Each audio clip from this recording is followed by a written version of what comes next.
So the social media that we use is done in our spare time. And it's not even taught. I mean, it didn't exist 10 years ago, and I've been an astronaut for 12 years already, or 11 years already. And so, and also when it was initially seen, it was sort of viewed as a, you know, as a 12-year-olds talking to each other. You know, it's nothing that NASA needs to be involved in. But maybe a small story. I was living at the bottom of the ocean on a research vessel called Aquarius. And I was a commander of a crew of 6 people. And this was early on in Twitter. And NASA said to us, we want you to tweet while you're down there. And I'm going, tweet? That's a stupid word. What's tweeting? And how is that possibly going to help us accomplish what we're trying to do down there? And they said, well, please, you know, it's social media, it's all the rage, and it's going to be helpful, and everyone will be interested in, you know, whatever, tweet while you're down there. So I'm the commander of the crew, NASA's asking me to tweet, fine. I got my crew together and said, okay, they want us to do this thing called tweeting. I don't know what it is, but it's this many words. If you see something interesting, every so often, just write down what you're doing and hit send. Everyone's like, yeah, okay, right, we got 10,000 other things to do, but we'll do this. And what I found after 2 days, which was a complete surprise to me, was if I wanted to find out what everyone had been doing all day, or more importantly, what had been interesting about what they did that day, or what had been fun, they would confess to Twitter, or write about Twitter, a beautiful grouper that had gone by, or how they dropped something on their foot, or how something funny had happened, and it would be there on Twitter, where they would never have talked about it otherwise. And it suddenly realized social media isn't media at all, it's just social.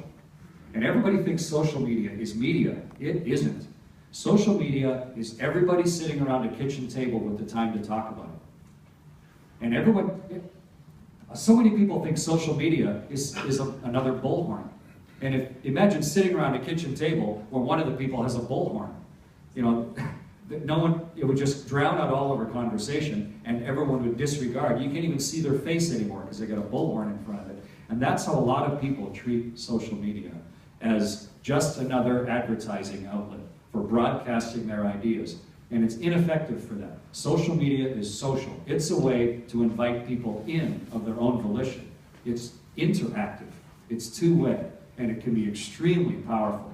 And we went from very few people to millions of people following what's on station because we really carefully applied social media on board and made it invitational and tried to make it interesting and honest and introspective and show people how it is of interest to them and let them choose. And so the reason that not everybody does it is it just doesn't suit everyone, and not everyone feels the obligation.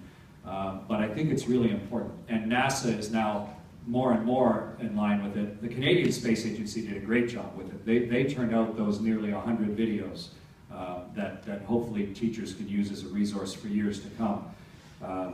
But it's mostly because there's an enormous infrastructure that exists without it, and it's very resistant to change just through inertia. And it has to somehow, the change has to start somewhere, like the conversation that's going on today. And then people need to be able to adapt what they're doing to the technology and recognize the goodness of it. And that's what we did during our flight, and the results were enormous. And also, as was mentioned in the introduction, not just the science that's going on, but the humanity of what's going on, the art, the music. Music is ancient. Music predates written history, and it's really important to people. And you need to include all of that in the teaching and the understanding of what we're doing up there and why we're there, and then let people decide for themselves what they think.